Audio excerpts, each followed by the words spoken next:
called you in today to bring you up to speed on our new cookbook series. Anne's going to take notes, from which we'll then develop a detailed outline of the work in progress and then set the deadlines. So Gary, which authors have we contacted? We've got in touch with Jones, Bradford, Smith, Fox, and Grant. Unfortunately, we haven't been able to contact Tchaikovsky. I think he's abroad at the moment. What? Sorry. Could you spell that for me, please, Gary? Certainly. Chakoswski. He's one of our Russian collaborators. Couldn't we get in touch with Parker in his place? What do you think? He's worked with us in the past. It's a good idea. Unfortunately, I haven't got his number. I think I have it in my old appointment book. Let me just make a note of that so I don't forget. What's the news on the contributions so far? Have the authors started sending in material? Yes, and I've already begun editing the first batch. Excellent, Anne. You'll also have to take care of researching the images. When you've got those, you can send them along to the graphics department for page insertion. Let's move on to the typography. Rachel, have you seen the first batch of proofs we got from Montex today? Yes, Mr. Stevens. Great work, I must say. It seems to me that they've done an excellent job. Good. So it looks like we can trust them with this edition. Let's get a bid in immediately. Take note of that, Rachel. Yes, Mr. Stevens. I'll call them as soon as we finish this meeting. One last thing. We haven't found a title for this series. Do you have any ideas? Come on. Use your imagination. I want something original, something catchy. Nothing? Okay, then that's your first task. Do some brainstorming to come up with some ideas, and then we'll go through them together. Why the long faces? There's nothing to worry about. You're a great team. I'm sure you'll think of something interesting. Okay?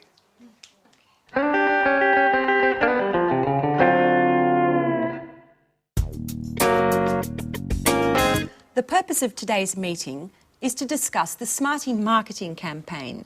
Does anyone have any suggestions?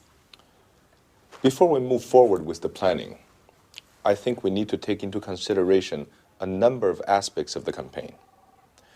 I'm referring to the concept, the objectives, the targets, and the type of media we need to employ.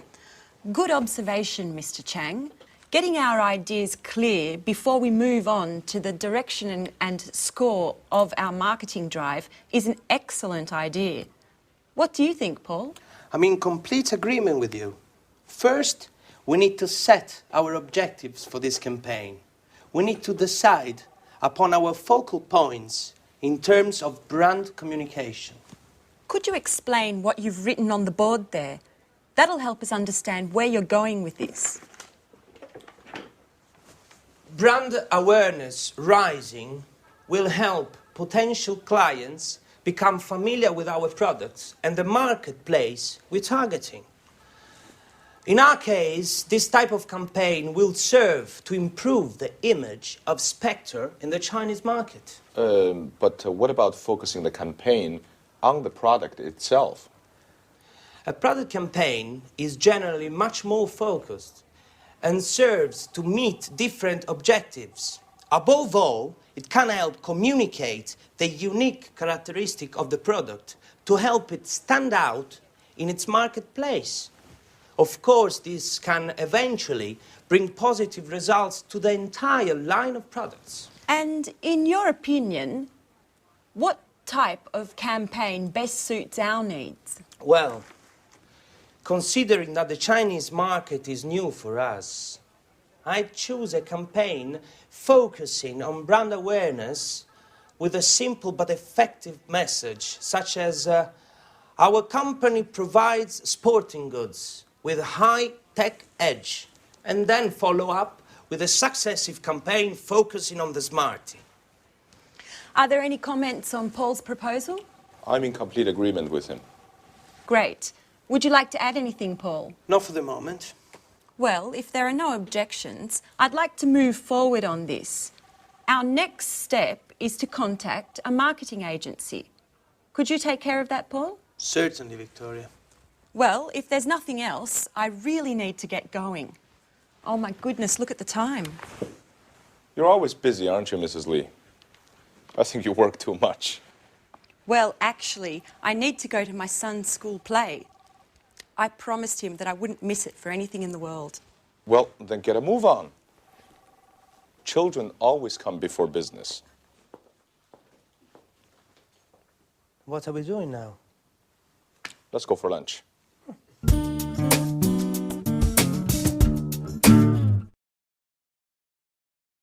Good, so there you saw two different meetings. And now let's talk about report writing after meetings, because it is important. You have to keep a record of things that happen in meetings. But it's not easy, and people are usually very bored with writing reports. So I want to try and give you a few tips of how to improve your report writing. So let's use the screen. Now, obviously, the first thing is you have to identify the speakers, know exactly who is in the meeting and what their position or job is. Now, the second thing is to write brief summaries of the main points. Now, it's important to keep these brief. For example, Victoria's meeting. Let's think about that. Can you remember the content of that meeting? Well, we could say that the main points were, number one, brainstorming on the Smarty marketing campaign. That was the general activity at the beginning. So the first thing was brainstorming on the Smarty marketing campaign. Then the next important thing was setting objectives for the future steps. The third thing they talked about was the brand awareness of the campaign for China. That's the third most important thing. And then after, the future plan was contacting the marketing agency. So from that meeting, there were 4 main points to be recorded. Now, try to remember to keep your notes concise so that people can read them quickly. You don't want to have to read pages and pages of reports. There's no time, all right? Keep it concise. Then try to highlight, and this is very important, highlight the decisions made and the conclusions, because that's more important than saying what has been said. We want to know the conclusions, we want to know the decisions taking. And another important thing, probably the most important thing, is the action that is going to have to be taken in the future. So what are the actions to be taken, all right? Then, immediately after the meeting, try and write up your notes as soon as possible, because otherwise you tend to forget, all right? So as soon as possible. Fantastic. Now, how do we organize the report? What's the layout like? Well, it's really quite simple. You have an introduction where you state the relevant old business and also the new business. So that could be your introduction. Then in the main part, you specify the main discussion points of the meeting, as we mentioned before. And then in the conclusion, in the summary, you talk about the decisions and about the actions. So that would be an efficient report, not too long, the most important decisions, the most important conclusions and actions for the future. All right? Now, often in reports, we abbreviate language to make, again, the report shorter. And I want to look at some of those common abbreviations with you now. Look at the screen. E.g. means, for example. I.e.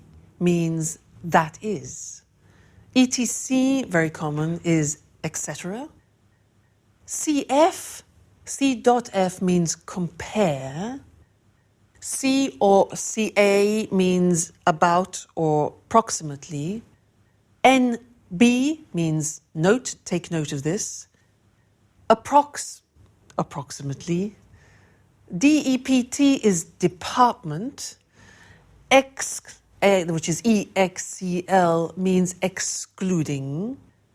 IMP dot is important.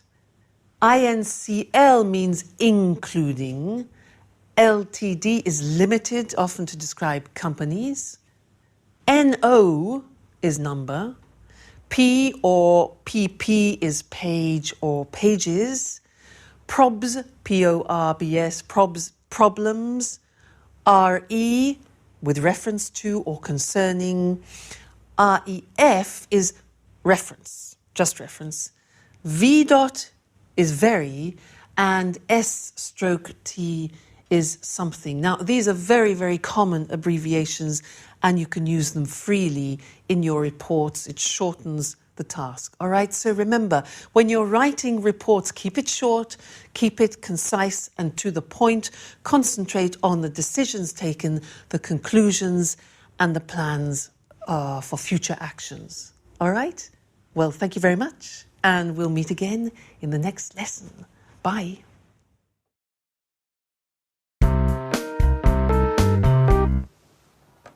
Mr. Chang, can you hear clearly? Yes, I can. Go ahead. Okay, then let's begin.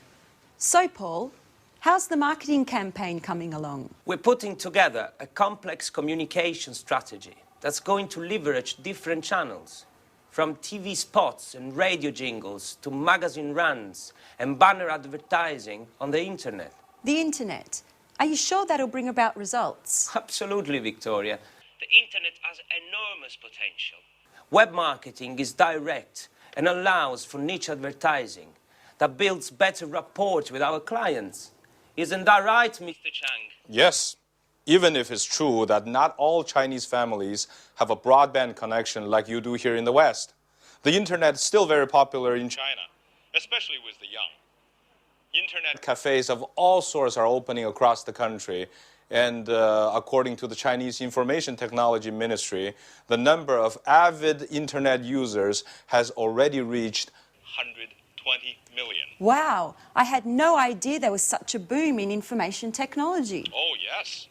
Technology has become the determining factor in the economic and cultural development of the contemporary Chinese society. Above all, it's young adults who are influenced by these new communication media. 60% of web servers in China are between the ages of 18 and 26. Words such as forum, blog, email, and chat have become part of their everyday speech.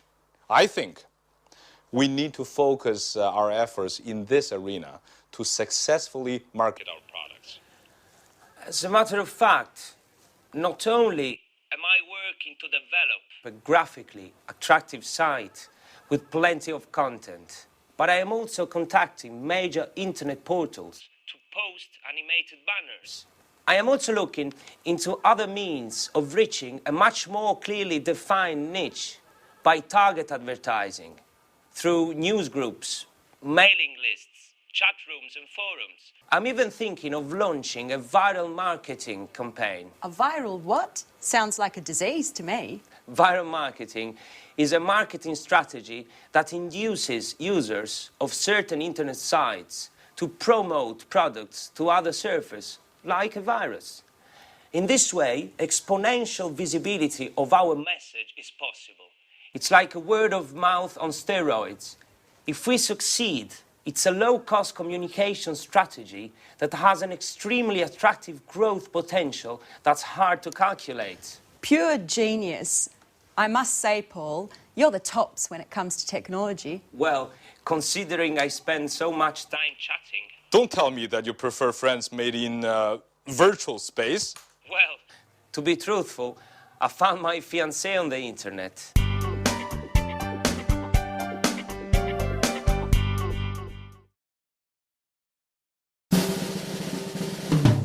Gary, did you get that email problem fixed? Yes, I did. I set up a new account for you. You only have to create a new username and password. How do I do that? I'm hopeless with computers. I know you are. In fact, by now I've lost all hope with you. But you really do need to try to learn. I mean, email and internet are indispensable in this day and age. I know, Gary. You don't ever get tired of repeating that. I must admit, I'm a Luddite. How I miss the days when you wrote letters by hand and visited the library to do research. Everything's changed now. I think I've done well to learn to send and receive emails. Speaking of emails, I noticed what you were writing to the authors, and if you'll permit me, Rachel, your emails are much too stuffy and formal. They don't fit in at all with internet jargon. What are you saying? I'll give you an example. When you start off an email, you use, "We'd like to inform you that." It's quite old-fashioned, you know? It's better to write, "Did you know that?" Or another example. When you need to make an excuse, you begin, "We regret to inform you that." It's much better to use something like, "Unfortunately, we can't." It's less formal, but at the same time, more professional. Email needs to be kept simple and to the point. Use abbreviations as often as possible and keep phrases short. If you're writing to someone you know well, you can even add an emoticon. It's always a pleasure to get one. An emoticon? What the devil is that? You're so old school, Rachel. Emoticons are those little faces that you can make using keyboard characters that show how you're feeling at the time. Okay, Professor. I'll try to simplify and use a more colloquial tone when writing. Perhaps I'll even put in a smiley. It's not difficult. You'll see. Just let the magic of the internet transport you. But remember to use netiquette. You're talking like a computer manual. What is netiquette? It's good manners on the internet. It's the rules of the road, of the network. Rachel. You really do need to get some practice, don't you?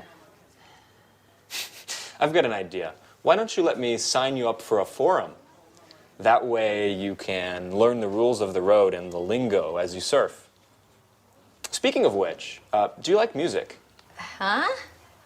Music? Yes, very much so. Great. Then I'll add podcasting sites to your favorites. So you can download podcasts and maybe even burn them to disk. Stop, Gary.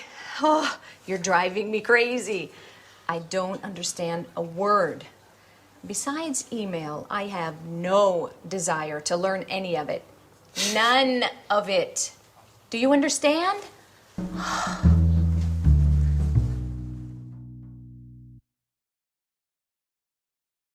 Good.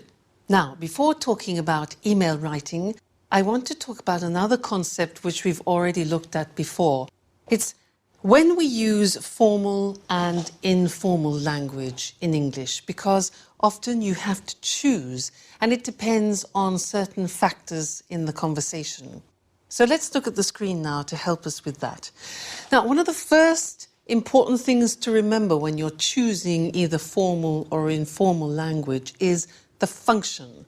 What do I mean by that? What I mean is, what is the purpose of the conversation? Because if you are asking your boss for a favor, now that's quite a tricky situation, so you need formal language.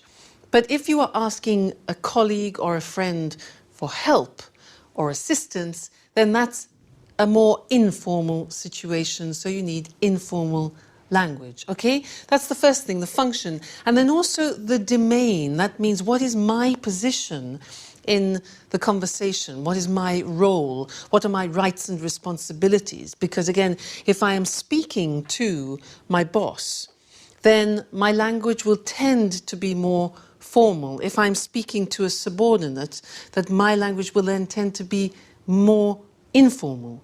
All right, but let's look at some examples for you to understand better. Now, the first one is, look at this. Excuse me, do you think it would be possible for me to have a day off next week? Now, do you think it would be possible? That is obviously high register formal language. And the situation is a subordinate asking their boss. Do you think it would be possible? The next example is, Tom, could you give me a hand? Now, you can see could you, it's less elaborate language, it's informal, it's probably a situation between two colleagues, so that's informal. What about the next one? Peter, hurry up with that report. That's interesting because hurry up is an imperative, it's asking for specific action, so in this case it's probably a boss talking to his or her subordinate. Okay? So, formal, informal. And in the second scene, where there was Gary and Rachel, Gary was trying to make Rachel use less formal language. And in fact, the examples were these. She wrote initially, we'd like to inform you that. Now, that's very formal in English. He suggested this. He said, no, use informal, say this. Did you know that? Look at the difference. We'd like to inform you that. Or did you know that? The other example that he drew to our attention was, she said, I regret to inform you that. Regret is a very formal verb. I regret to inform you that. He said, no, use unfortunately. Unfortunately, we can't. So that's very interesting, and we will look at that more closely in another lesson to help you when you're in the process of writing emails. But one more important thing, when you're dictating email addresses, you need to know how to say the punctuation of emails. So let's look at that list now together. The first one, underscore, dash or hyphen. Next, colon, semicolon, full stop, dots, comma, apostrophe, slash, double slash, at, brackets, speech marks, question mark, and exclamation mark. All right, so learn those and practice them. They're very important from when you're giving or you're taking email addresses. Good, that's all about emails for now, but we'll come back to it in another lesson, okay? Bye.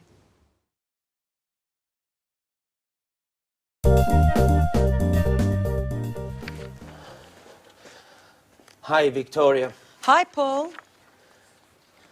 Paul, what's the matter? You look awful. What? Haven't you heard?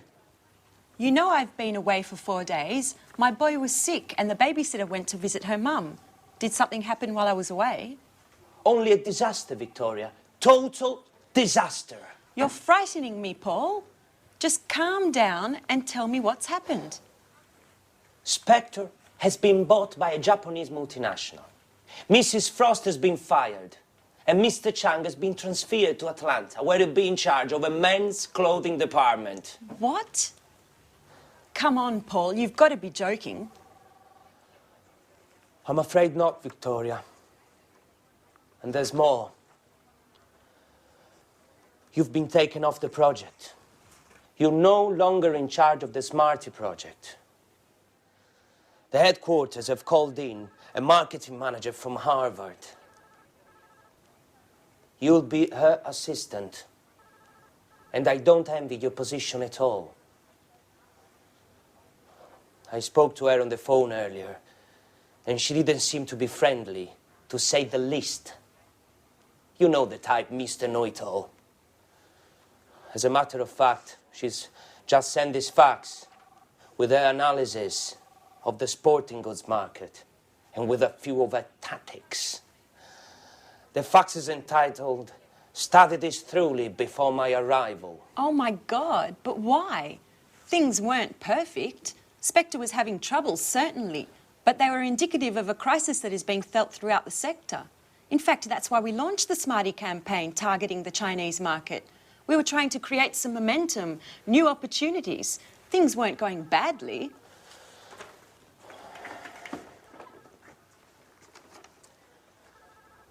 To start with, no. But then, the current negative trends were felt in this area as well. Low salaries were eroding consumer confidence, forcing us to raise prices to keep profits up. Add to that, the competition that literally beats us over the head.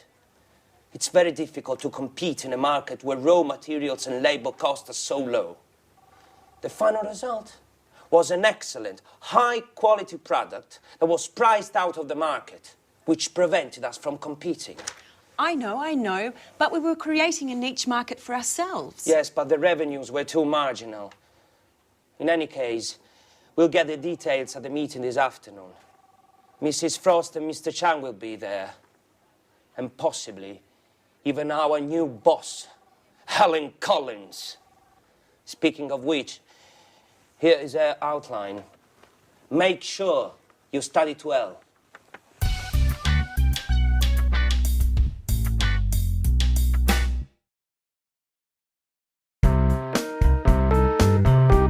As you know, we're dealing with a very difficult situation at the moment. On the one hand, our revenues are sinking due to price battles with our competition and the fact that consumer demand continues to decrease. On the other hand, our internal costs continue to rise. The result is a significant fall in profits, which has forced us to sell out to a Japanese multinational. It's not a pretty picture. Couldn't we have considered corporate overhaul? Anything would have been better than this drastic solution. Improving company efficiency calls for massive investments that we are just not in a position to make. And with our books in the red, we couldn't move forward with these investments, not to mention the personnel cuts we would have had to endure. Believe me, Mrs. Lee, before we went ahead with the sales of Spectre to the Makiko Group, we took a number of other solutions into consideration. Unfortunately, none of these provided the answer. And what about the Makiko Group? How do they intend to resolve this current crisis? Makiko has already reorganized a number of firms in the past and therefore possesses the appropriate know-how. I do know that they plan to put a major restructuring of the company into action, from A to Z, corporate workflow and bookkeeping, management, sales and logistics, to name a few. Above and beyond that, they intend to introduce new direct marketing techniques to improve consumer satisfaction and improve corporate visibility in the marketplace. And how? What is the winning strategy? I don't know exactly, but I believe they want to create incentives through promotional strategies. They intend to participate in the largest trade fairs in the sector, open a franchising chain of brand name shops, as well as factory outlets for wholesale. And what do they intend to do with the Smarty campaign? I think, Mrs. Lee, you've already been informed that you will no longer be in charge of that campaign. From that point on, you will be working with Mrs. Collins. Collins is a marketing manager that headquarters has chosen to send here to take charge of the Smarty account as well as other products. As you know, after the initial sales success of Smarty on the Chinese market, sales fell well below our expectations.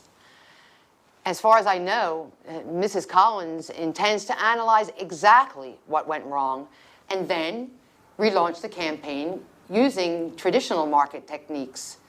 And these will include market research, telephone surveys, bots, etc. In any case, she will soon be here to explain everything in more detail.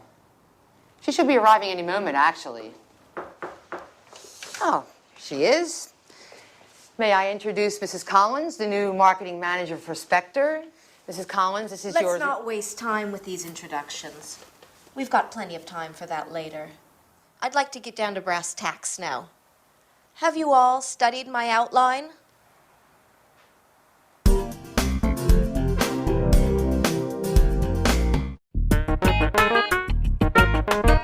Okay, sweetheart. And remember, do all your homework and then you can watch those cartoons you like so much on TV. I better get going then. Okay, bye. You do know, don't you, Mrs. Lee, that personal calls are not allowed during working hours?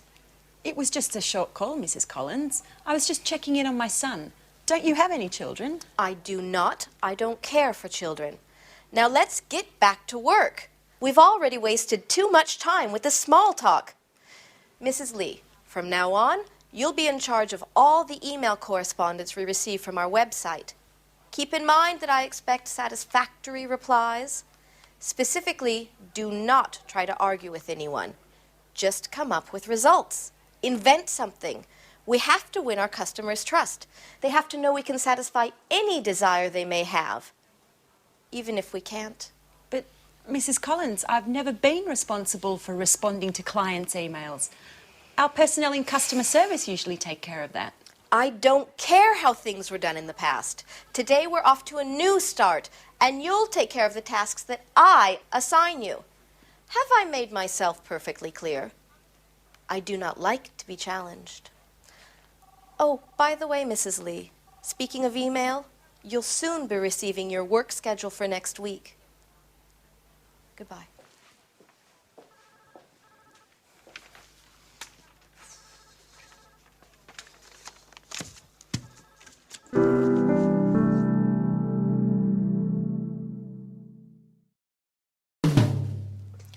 So, this client who just purchased a pair of outdoor shoes would like to receive a Spectre catalogue.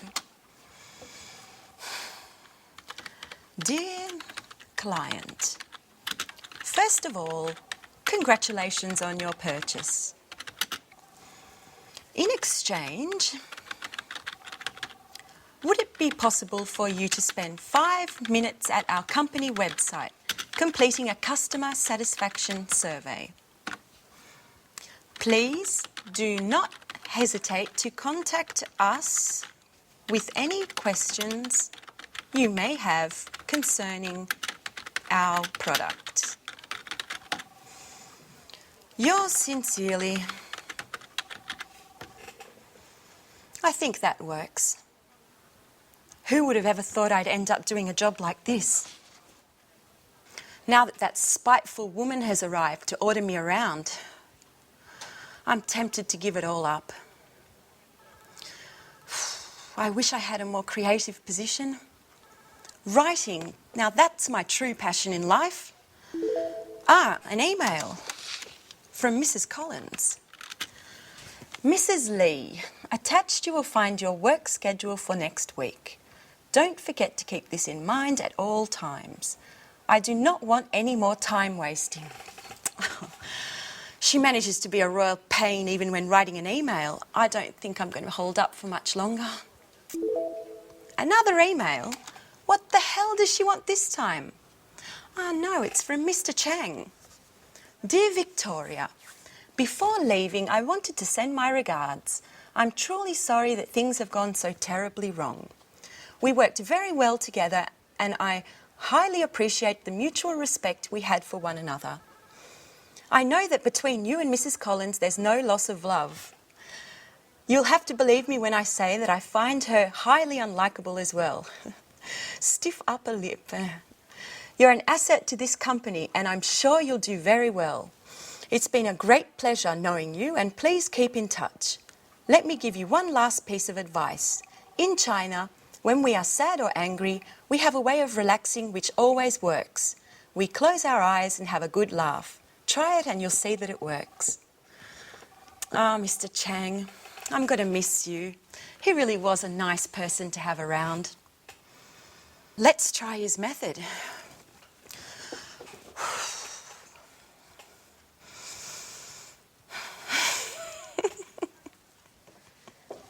Mrs. Lee, what are you doing? Is this how you work?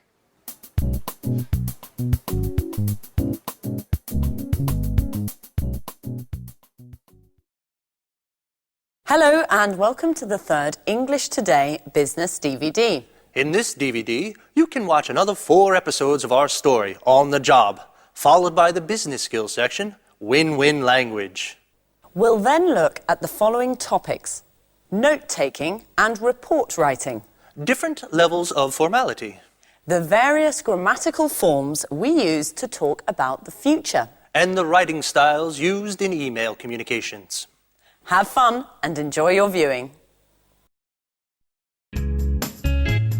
Hello again and welcome back for some more Business English. And in this lesson, we're going to talk about preparing reports after a meeting. Notice the pronunciation of that word. We say report, not report. Report.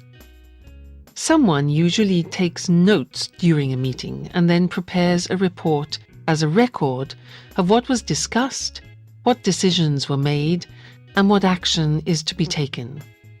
We'll discuss the best way to prepare that report. But first, let's return to our story. In the first scene, Mr. Stevens is having a meeting with Anne, Rachel, and Gary about the cookbook series.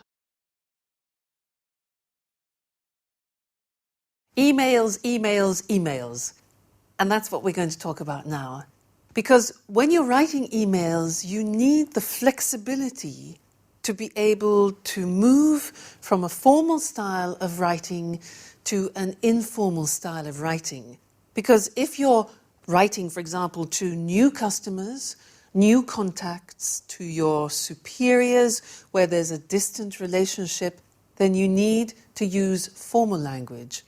If you're talking to colleagues and friends, with people with whom you have a well-established relationship, then you can use informal language.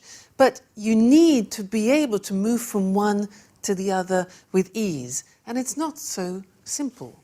So I'd like to give you some examples of differences between formal and informal expressions that we very often use in emails. Let's look at the screen to help us with this. Now, look at this example here.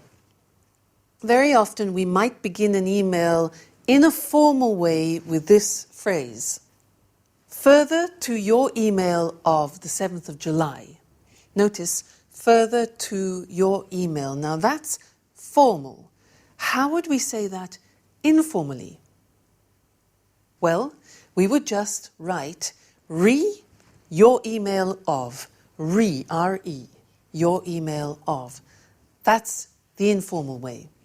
Now, you try and guess every time the informal way. I will give you the formal way, okay? I apologize for not answering, but... You see, that's very formal. I apologize for not answering the gerund, but... What's the way of saying that in an informal situation? Yeah, you could say just simply, sorry I didn't answer, but. All right? Sorry I didn't answer, but. Next one. I'm writing with regard to the invoice of blah, blah, blah. I'm writing with regard to. How can you make that informal? Okay, we could say something like just a note about. Invoice 7, for example. Just a note about. That's informal. Next one. I'm delighted to tell you that we won, for example, the business. I'm delighted to tell you is formal. Informal. You could say just simply, good news.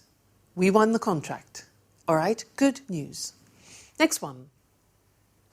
Again, very, very formal. I regret to inform you that we... I regret to inform you that. That's a formal verb, regret. What can you say informally?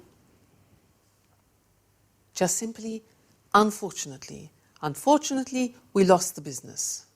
Okay, so you can see the difference. Very often the informal is much shorter and more concise and more familiar, obviously. Next one. Please find attached. Now that's when you're sending documents. The formal way usually is, please find attached documents, blah, blah, blah, blah, blah. Informally, yes, you could say, I've attached the following documents, blah, blah, blah, blah, blah. All right, next one. I'd be grateful if you could. Now here are 3 typically formal expressions that we use very often in emails. Listen to these. I'd be grateful if you could. I wonder if you could. I wonder means it's a thinking process. Do you think you could? Now, English is full of very polite language, and that's an example. How can you make those less formal? Yeah, simply by saying, please could you, or please can you, right? Next one. Do not hesitate to contact me should you need any further information. Now that is a classic phrase that we use in emails. Do not hesitate to contact me should you need any further information. It's formal. How do you make it informal? Well, we could say, let me know if you need anything else. Quite simply, let me know if you need anything else. All right? Next one. At the end, often, of emails, you could say, I'll inform you on any developments. I'll inform you on any developments.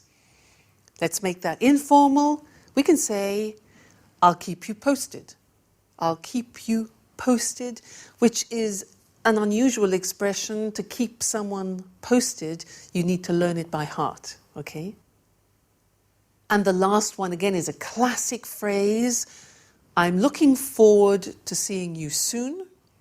I'm looking forward to seeing you soon. Informally could be just, see you soon, best wishes. All right? Good. So I hope that helps you be able to expand your repertoire of formal and informal language, because it's important for you to give the right impression when you're writing. Good. So that's all for now about emails, and see you again in the next lesson. Bye. Well, that was pretty dramatic news, wasn't it? Big changes for the future. And in fact, that's what I want to look at right now with you, the future, and the different ways of expressing the future. Let's call on the screen to help us do that. Now, a lot of people think that in English, to describe the future, we use will. Well, that's true up to a point, but there are many other ways of expressing the future, depending on the type of possibility in the future that you want to talk about. So let's look at the examples. If you think that something could happen 40%, the possibility is 40%, you wouldn't use will. You would use these verbs. You could say, for example, this could, this may, or this might happen. Or this could, may, might not, the negative, create a problem. You see, these verbs here, could, may, and might, express 40% possibility of something happening in the future. Okay? Let's increase the possibility to 80%, and we need to change the verb. So the example would be, this shouldn't create a problem. So should expresses more 80% of possibility. Now, there's another very interesting way of expressing this 80% of possibility. Maybe you don't know it. It's this. This is likely to create a problem. Now, likely means probable. So, this is likely to create a problem. The verb to be plus likely. Now, if it's the negative form, we would say this is unlikely to create a problem. All right? Important, you'll hear it a lot describing future possibility. Then if you want to make a very strong prediction for the future, so we're talking about 100% possibility, that's when we use will, because we relate it to a strong prediction. And the examples are, this will create a problem. The negative would be, no, this won't particularly create a problem. Okay, this will and this won't create a problem. And in fact, in the video episode that we heard, the example that Paul said was, you'll be working with Mrs. Frost. That's what he said to Victoria. You'll be working with Mrs. Frost, because that's a strong prediction. All right, so that's interesting. Different ways of expressing future possibility. Could, may, might, 40%. Should, likely, unlikely to, 80%. And then will for 100% prediction. Okay, so that's all we have to say for the time being on the future. Remember, different ways of expressing the future. Okay, that's the end of this lesson, and I look forward to seeing you again in the next one. Bye. Hello and welcome back to Business Talk. Our topic for the next 2 programs is win-win language, the language that allows all parties of a conversation to feel like winners, whether the conversation is business-related or not. Eric and I will be demonstrating how the use of win-win language in an argument, a negotiation, or even an informal chat can ensure that both speakers involved come away satisfied. Today, we'll be focusing on the language of argument, and next time we'll look at the language of negotiation and small talk. So, how can we present an argument in the best possible way? Win-win language is the answer. When you make a business proposal or a request, you win your case. And this is the important part. You make the other party feel that they've won too. You both win. Hence the name win-win. Now, listen to Lucy carefully asking for an increase in an advertising budget. Afterwards, we'll consider if we'd accept her request or not. Well, as you know, our new product Smarty is not selling as well as expected. I don't think it's possible to solve this problem without spending more on advertising. If you'd accepted my original proposals, things probably wouldn't be so bad. I think the product is good, but if you don't increase my advertising budget, there's no way that Smarty will be successful. I'm asking for an increase of at least 15%. If I'd had this money last year, I could have organised a much more effective campaign. I can't produce great results without the necessary resources. Well, I think we can safely say that that's not what we mean by win-win language. I know I'd be reluctant to agree to a request presented that way. Well, you'd be absolutely right, because I didn't mention any of the benefits of my proposal. I didn't use any facts to support my case, and my attitude was very negative. I said what I didn't want rather than what I did want. Okay. Now, listen to me present the same request. Good morning, everyone. This morning, I'd like to propose an increase in our advertising budget of at least 15%. This may seem a lot, but there are 2 good reasons why we should agree that this increase is necessary. Let me try to explain as simply as possible. First, our new product Smarty, as we all know, is vital for the survival of our company. It is therefore essential to give Smarty the very best advertising campaign that we can. What's more, we should do all that we can to ensure that Smarty is not just a success, but a real market leader. The second reason is that with a bigger budget, we'll be able to create the sort of market image that our company needs if we are to survive in a world of global competition. Let's try to imagine a campaign where we can really enter the minds of ordinary people. Let's suppose, for example, that we invest in a series of full-page color ads in the 3 major weeklies of the largest countries where we sell Smarty. Imagine the positive impact this will have on the sales of all our products. And I'm sure you'll agree that it's most definitely worth a try. That's what I call win-win language. Well organised, emphasising a team spirit and the benefits of the proposal. Well, yes, I'm sure we'll all agree that my chances of getting that budget increase are definitely higher than yours. Well, that's all from us for now, so see you soon. Bye-bye. Now, let's take a closer look at exactly why my request was more convincing than Lucy's. Well, if we consider the 3 fundamental points that are the basis of all communication strategies, simplicity, organization, and language, and look back at our presentations, we can clearly see that Lucy hadn't organized what she wanted to say. She didn't mark each point clearly, and she created a barrier between herself and her listeners with her repeated use of I and you.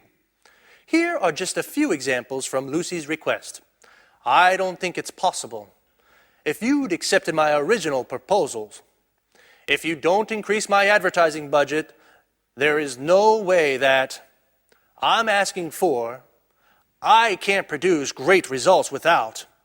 Remember team spirit? Well, it's very important in win-win language, because if you and the person you're speaking to are on different teams, it means there will be a winner and a loser could be you. Notice also how Lucy's attitude and language are very negative. If we look at my budget increase request, we'll see a very different approach. First of all, I presented my case in a logical way. People react positively to ideas that are well organized. I marked each point clearly with opening sentences like, "Let me try to explain. First, it is therefore essential to, what's more, we should. The second reason is that we will be able to. Let's try to imagine a campaign where we can. Let's suppose, for example, that we invest in." These opening structures are very useful. They organize your presentation logically and therefore make it clear and simple to understand. Notice, too, how the use of we and are make a huge difference. It puts the speaker and the listener in the same team and makes it possible for both to be winners. As well as organization, simplicity, and language, here are a few argument strategies to help you win your case. Present your proposal in a logical way. Emphasize the benefits of your proposal. Choose 2 or 3 strong arguments. Too many reasons can weaken your case. Be positive. Say what you want, not what you don't want. Use facts and figures to support your request.